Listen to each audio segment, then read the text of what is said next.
Yee-hoo! Having trouble with a living? You tired of having your home space violated? You want to get rid of them pesky living critters once and for all? Well, come on down and see me, folks, because I'm the after-night's leading bioexorcist. Yes, sir is. Come on down here, and I want to tell you, I'll do anything. I'll scare them real bad. The point is, folks, I'm going to do anything to get your business. Hell, I'll possess myself if I gotta. Whoa! Yo, I got demons running all through me. All through me. Come on down here and see it.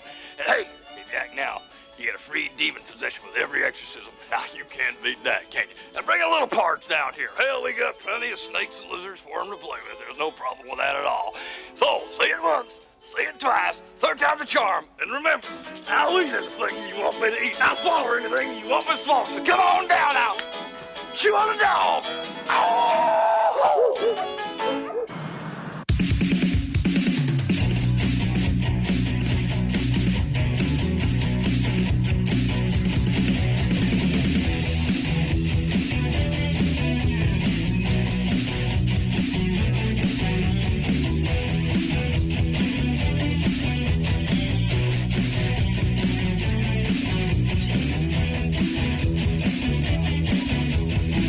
Quiet on the set! This is Michael Faulkner, and it is showtime at the April 1st, 1988 edition of the Weekly Podioplex, brought to you on the Chronic Riff Network. This week's birthdays include Richard Denning from Creature from the Black Lagoon, Michael York from Logan's Run, Anne Ramsey from The Goonies, Flora Robson from Clash of the Titans, Diane Wiest from Footloose, Bud Cort from Harold and Maude, Paul Reiser from Aliens, Buddy Ebsen from The Wizard of Oz, Sidney Newman, creator of Doctor Who, author Anne McCaffrey, Debbie Reynolds from Singin' in the Rain, and Julian Glover from Doctor Who, For Your Eyes Only, The Empire Strikes Back, and next year's Indiana Jones and the Last Crusade. Starting with the box office report, this weekend was good for the blues. At number 10 is Moonstruck, down 4 from 6th. At number 9 is Vice Versa, down 5 from 4th. At 8th is Masquerade, down 3 from 5th. In 7th is new release A New Life, premiering to $2.5 million. For MASH alum Alan Alda, that's second all-time behind The Four Seasons, which made nearly double. Sadly, both critics and audiences universally panned the film. Finishing off this week's bottom 5 is DOA, down 3 from 3rd. The top 5 this week begin with Good Morning Vietnam, down 3 from 2nd with $3.3 million added to a new total of $101.2 million. In 4th place is last week's winner, Police Academy 5 Assignment Miami Beach, dropping 3 spots with $3.7 million and a total of $11.1 million. In 3rd place is The Fox and the Hound, picking up $4.8 million in its first week as a re-release. That's over 10% of the domestic gross from the film's first run 7 years ago, and with warm critical and audience receptions, we can probably expect a decent run this time around as well. In 2nd is new release Johnny Be Good, picking up $5.2 million. For young stars Robert Downey Jr. and Anthony Michael Hall, that barely beats Weird Science. In Downey's library, it also tops Heart and Souls, but comes in well below Back to School. Following up with Anthony Michael Hall, Johnny Be Good is on par with The Breakfast Club and barely ahead of 16 Candles, but it still can't compete with National Lampoon's Vacation. In the end, though, neither audiences nor critics liked it, so don't expect it to stick around long. This week's winner is Biloxi Blues, premiering to $7.1 million. Hey, you've got Matthew Broderick and Christopher Walken here, and for Matthew Broderick, it's his top opener ahead of Ferris Bueller's Day Off and War Games. It's even double the fun of Lady Hawk. With Christopher Walken, it's sandwiched between A View to a Kill and The Dead Zone. It's also highly adored by both audiences and critics, so it's a real winner. Let's close out the box office report with a look at what's winning in years gone by. Last year, in 1987, Blind Date took number 1 with $7.5 million. 5 years ago, in 1983, Spring Break took the title with $5.9 million. 10 years ago, in 1978, Straight Time won the weekend with $4 million. And 20 years ago, in 1968, The Producers was the winner with $2.8 million, reaching the top spot in its second weekend of release.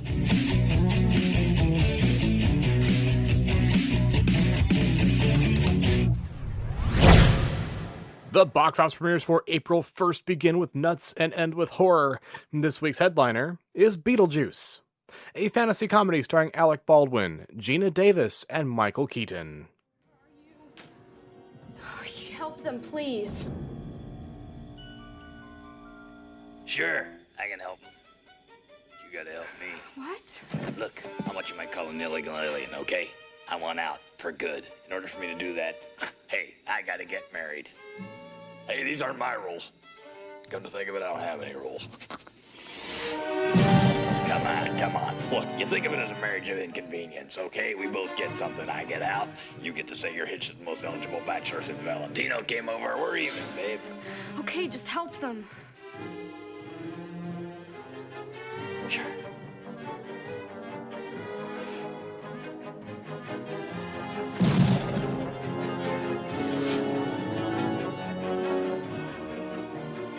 Beetlejuice. Beetlejuice. Beetlejuice. It's showtime. When a recently deceased ghost couple find their now vacant home invaded by an obnoxious family, they hire a sleazy ghost who gets rid of humans to help them. Beetlejuice is rated PG. Number 2 on the list is Bright Lights, Big City, a drama starring Michael J. Fox, Kiefer Sutherland, and Phoebe Cates. How's it going?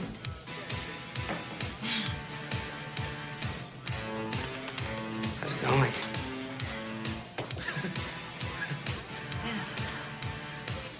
How's it going?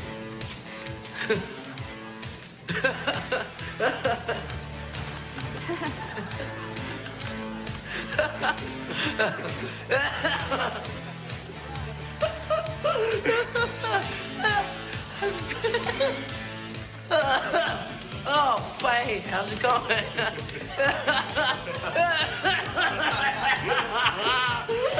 A disillusioned young writer living in New York City turns to drugs and drinking to block out the memories of his dead mother and estranged wife.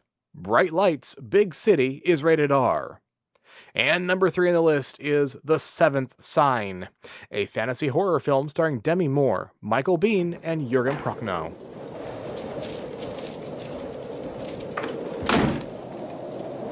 You always were nosy, Harold. It is you, Morel. But that was 70 years ago. That was just yesterday to me. But you haven't aged. You haven't changed. In the name of God, how? In the name of God is how. In Haiti, the sea and the life form die. In the Middle East, a town is frozen. These are the signs of the apocalypse, and the Vatican is investigating. But Father Lucci advises that these omens are hoax or technologically explained. Of course they are. The Seventh Sign is rated R. There's also one title on this week's limited slate, and you can find that one in the show notes. Next up is a look at the home entertainment slate for the week of April 1st, and coming to videotape this week is Innerspace, an adventure comedy starring Dennis Quaid, Martin Short, and Meg Ryan. A hapless store clerk must foil criminals to save the life of a man who, miniaturized in a secret experiment, was accidentally injected into him. Innerspace is rated PG. Number 2 on the list is The Princess Bride, an adventure comedy starring Carrie Elwes, Mandy Patinkin, and Robin Wright. While home sick in bed, a young boy's grandfather reads him a story called The Princess Bride. You know, I really love this one, and I think it has the makings of a real classic. The Princess Bride is rated PG. Number 3 is Hellraiser, a horror thriller film starring Andrew Robinson, Claire Higgins, and Ashley Lawrence. An unfaithful wife encounters the zombie of her dead lover. Demons are pursuing him after he escaped their sadomasochistic underworld. Hellraiser is rated R. Number 4 is The Hidden, a crime thriller starring Kyle MacLachlan, Michael Nouri, and Claudia Christian. An alien parasite with the ability to possess human bodies goes on a violent crime spree in Los Angeles. A human cop, Detective Tom Beck, and an alien cop, posing as a young FBI agent Lloyd Gallagher, Both pursue the parasite who frequently changes his human hosts. The Hidden is rated R. And your last tape this week is No Way Out, a crime drama starring Kevin Costner, Gene Hackman, and Sean Young. A cover-up and witch hunt occur after a politician accidentally kills his mistress. No Way Out is rated R. The Weekly Podioplex will be right back. The kids of the 70s and 80s are all grown up, but the good times of childhood don't have to end. Our generation can share the fun and fandom of our youth with the next generation and bring the past into the future. And wrap it all up to make a fantastic present. Join Jedi Schwa and Shaz Bazaar every Monday morning to get your work week started by reminiscing about the past and exploring the future with your earbuds on Techno Retro Dads. Techno Retro Dads. Timeless television. Battlestar Galactica. Roger. Great games. Monopoly. Atari. Classic cartoons. Bugs Bunny. Muppet Babies. Arcade action. Galaga. The Lazy Book Club. Ready Player One. Holiday specials. Charlie Brown. Toys in the attic. Kenner. Family circles. Watching movies. Education. History. Science project. With news and reviews. It's 77 minutes of fun and fandom with your earbuds every Monday morning. 12 reasons to check out Techno Retro Dads on the Shot Glass Digital Network. Make your Monday mornings count by tuning in to Techno Retro Dads through iTunes or find us at technoretrodads.com.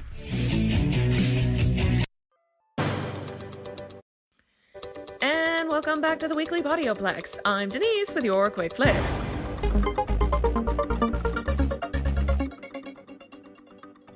Okay, so maybe this isn't movie news, but it's still pretty rad. Across the pond, Andrew Lloyd Webber's Phantom of the Opera is making its debut on the West End. Based on the novel by French writer Gaston Leroux, the show is about a haunted theater called the Palais Garnier. At a gala performance for the retirement of the Opera House's two managers, a Swedish soprano, Christine Daae, is called upon to sing in the place of the opera's leading soprano, Carlotta.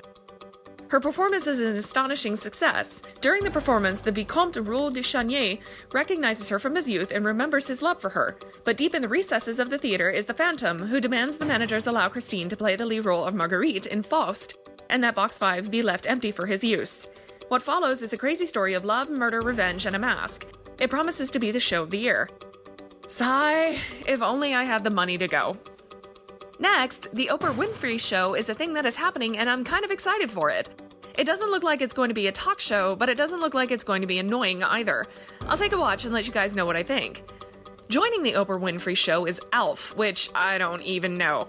It's about the Tanners, who one day discover they have a small, furry, arrogant visitor who happens to be an alien from the planet Melmac.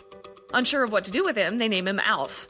The Tanners are willing to concede to anything as long as he doesn't reveal his presence, and they have a cat, which looks tasty. I mean, okay, I guess I could give it a shot. I'm really on the fence about this one. Maybe it'll be good, though. Who knows? Next, Aliens, starring Sigourney Weaver, is going to happen, and I can't even wait. Holy crap, I'm excited. 1, it's got Sigourney Weaver in it. 2, it's made by Ridley Scott. And 3, it has some kind of crazy alien in it, and it's going around killing things, and just yes to all of it. Next, Tom Cruise is starring in Top Gun, and my life is now absolutely over, because why is this movie a thing in the first place? Also, if you can't tell, I hate that movie, and I really can't keep this up. I am sorry, Michael. I'm sorry, John.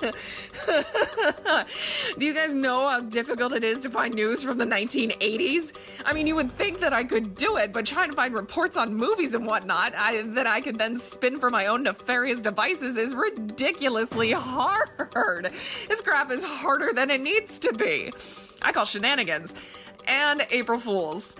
Props to John and Michael for making this an amazing show. I have failed spectacularly, and I can only hope that begging and pleading for forgiveness will work in my favor. In my defense, it's really not easy to find movie news from those days. I mean, okay, so then again, maybe I should have researched a little more. I think if I would have done that and maybe found interviews from Top Gun, then I could really spin something, but then I would have had to delve back into Top Gun, and I have to draw the line somewhere. Top Gun is my line. I cannot stand Tom Cruise, except for in like 2 movies. That's it. 2 movies. I really, and honestly, I really don't know if there are any interviews from those days that have made it onto the internet. I know there are interviews where the cast talks about Top Gun and talks about being on Top Gun, but nothing like from 1986, like, woo, this movie is happening. Although I guess maybe time did it? I don't know. God knows there isn't much that hasn't made it onto the Google, but I think there might actually be an internet starts here date, and it's not 1986, obviously. But if you want to find out some interesting information on the actual Top Gun school, the internet is your best friend. Fingers crossed that John and Michael will keep me on for another show. I am so sorry. And I tried to do the Valley Girl thing, okay? I tried to do the Valley Girl thing, but I don't know. Okay, so I was born in 1987, and I don't know if the Valley Girl thing was a thing back in the 80s, but I remember when Clueless came out. I remember Valley Girl being a thing after that stupid movie came out. Anyway, I'm sorry, you guys. April Fools, yay! Oh, and that's it for this for me this week. I hope you had fun with this episode, and I'll see you guys next time on the Weekly Podioplex. Thank you, Denise, and no apologies necessary. I'm actually surprised that the ruse kept going as long as it did. We hope that you enjoyed that quick trip back to the 1980s, and like Denise said, it was surprisingly difficult, especially in the internet age, to get some information together for this show. And since it was even before the age of TV shows coming home on videotape, yeah, I said videotape, the home entertainment section was a bit short. Videotapes and TV shows. That brings back some memories. I had quite the collection of Star Trek The Next Generation episodes from Columbia House. It was 2-hour-long episodes per tape. And when you were done with that collection, you pretty much could build a small house from the boxes. It was kind of ludicrous when you look back at it. I don't have those TNG tapes anymore. I think I sold them off on eBay at some point. But I do have my collection of Star Wars movies on VHS. And I think somewhere around in here, I've got an Indiana Jones movie on Betamax. Yeah, look that one up. Anyway, this show was fun to do. Thanks to John for the idea this year. And don't worry, Denise, you're still on the crew. With that, we're at the end of this edition of the Weekly Podioplex. If you want to discuss anything you heard on this week's edition, we would love to hear from you.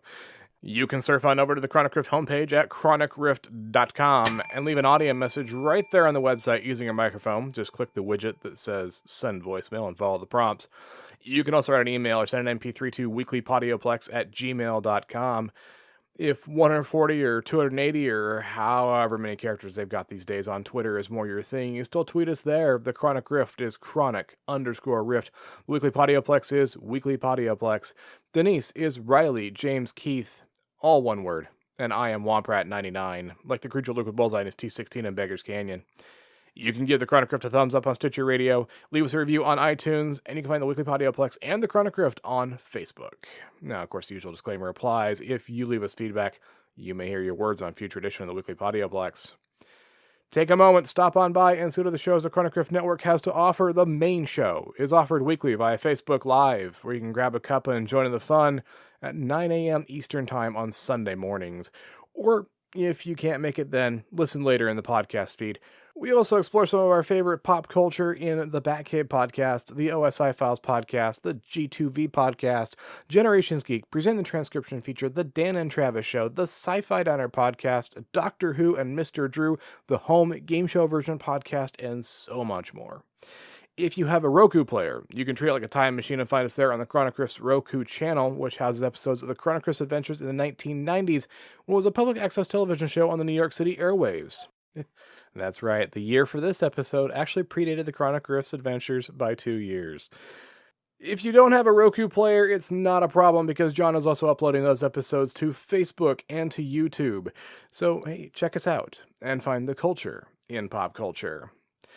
If you're interested in more of my adventures, take a quick trip to my blog, Creative Criticality, where I'm watching every episode of Doctor Who for the first time from the very beginning of that franchise and reviewing those stories in the Timestamps Project. Right now, the blog is giving the final grades to the 6th Doctor, and after a few quick detours exploring some of the other stuff that the 6th Doctor starred in, I will be starting in with the adventures of the 7th Doctor. And those reviews can be found at creativecriticality.wordpress.com. You can also find Creative Criticality on Facebook. Denise can also be found on the internet at Accessories Not Included, where she talks about her writing, reviews books, and offers her services as an artist and a cover designer. Check her out at accessoriesnotincluded.com. If you decide to pick up any of this week's new releases, why not do it through our Amazon store? You get the newest entertainment at Amazon's low prices and high-quality service, and each purchase you make at that store, even things from the 1980s, supports the Chronic Riff Network. Your support keeps us on the air. We appreciate your consideration. Look for the links to our best bets and the network store in our show notes, or click the Amazon box on the website. The Weekly Podioplex is a Lucky Shot production and is produced by John S. Drew. As I said before, he's also the one who conceived this idea this week, and many thanks to you, sir. On behalf of Denise and John, this is Michael Faulkner. Thanks for listening. Until next time, there are adventures in drama, comedy and action, worlds to explore in the depths of film. Get some popcorn, find your favorite seat, and enjoy the journey.